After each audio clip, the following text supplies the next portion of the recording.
La première chose qui nous stresse, c'est le désordre. Okay. Le désordre dans une maison, c'est quelque chose qui est très perturbant.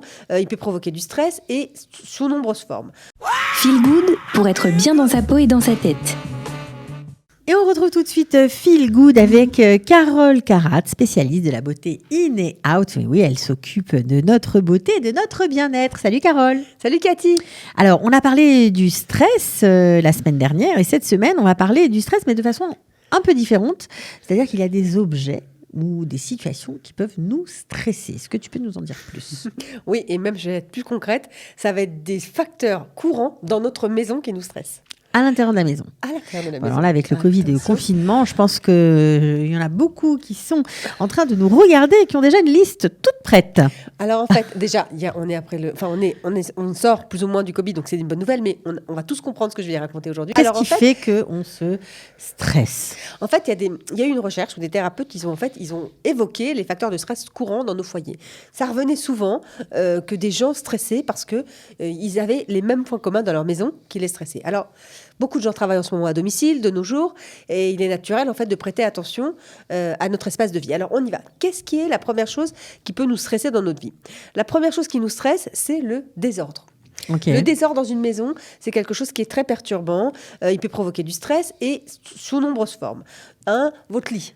Si le lit il est défait, vous passez devant. Franchement, moi, ça me fait quelque chose, ça m'agace. Deuxièmement, vous passez devant votre évier. Il est plein de vaisselle. Jusqu'en haut. Ça fait quelque chose dans votre tête, vous ne vous rendez pas compte, même si vous n'avez pas le temps de le faire parce que vous allez partir, etc. Vous gardez dans votre tête, ah mais j'ai pas fait la vaisselle, mais il n'a pas fait la vaisselle non plus, le petit, et mon mari non plus. Et vous non, c'est surtout que ça donne un sentiment de pas fini, pas net. Ça donne un sentiment de pas net et vous vous dites, et si quelqu'un vient par hasard, il va arriver, il voit, j'ai même pas fait mon lit et j'ai pas fait ça. Alors, bien sûr qu'il y a des gens qui sont très MacPidim, ils font toujours attention à ça, prend encore du temps. Mais c'est vrai que dans la plupart des maisons où la vaisselle n'est pas faite, où les lits sont pas faits, ce que je peux vous dire, c'est où vous décidez de pas les regarder, vous passez. Okay. Ou si vous les regardez et vous passez devant, ça vous génère un petit stress. Ça a été démontré.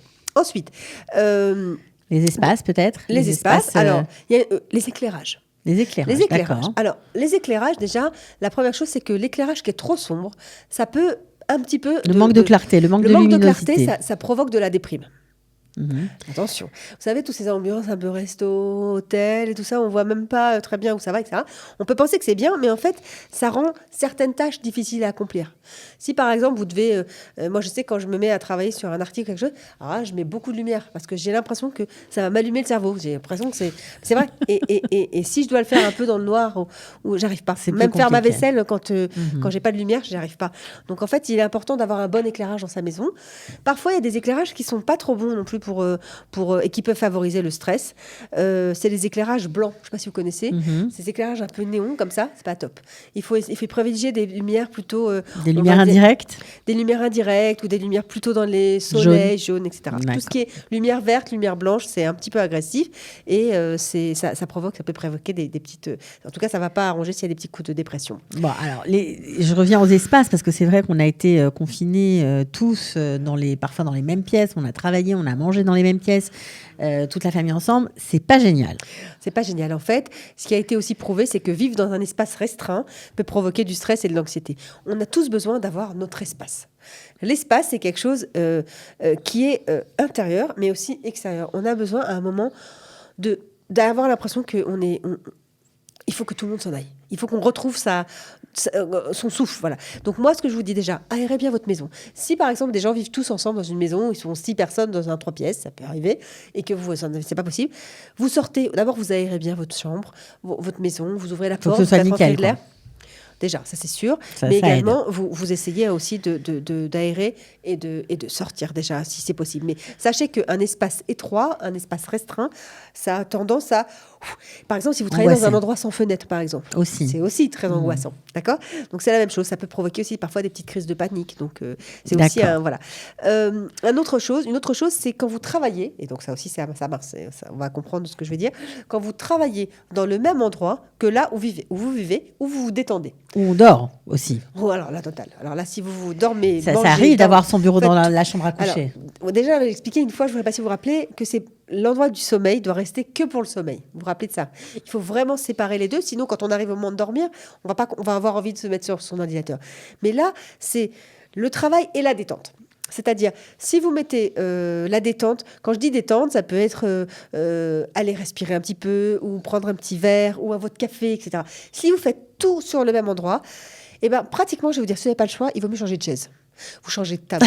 Non, mais je vous assure, il faut vraiment que marquer quelque une chose, différence. il faut quelque chose change parce que sinon, vous ne créez pas de séparation physique dans votre tête et ni mentale. Et du coup, vous n'arrivez pas à se détendre. À vous détendre, D'accord, exactement. tout simplement. Et donc, on est envahi par le stress au sein même de la maison. Donc, c'est pas génial. Voilà. Il paraît que les bruits aussi sont facteurs de stress. Ouais, malheureusement. Alors, les bruits, en fait, il y a des bruits domestiques, c'est-à-dire les bruits dans la maison.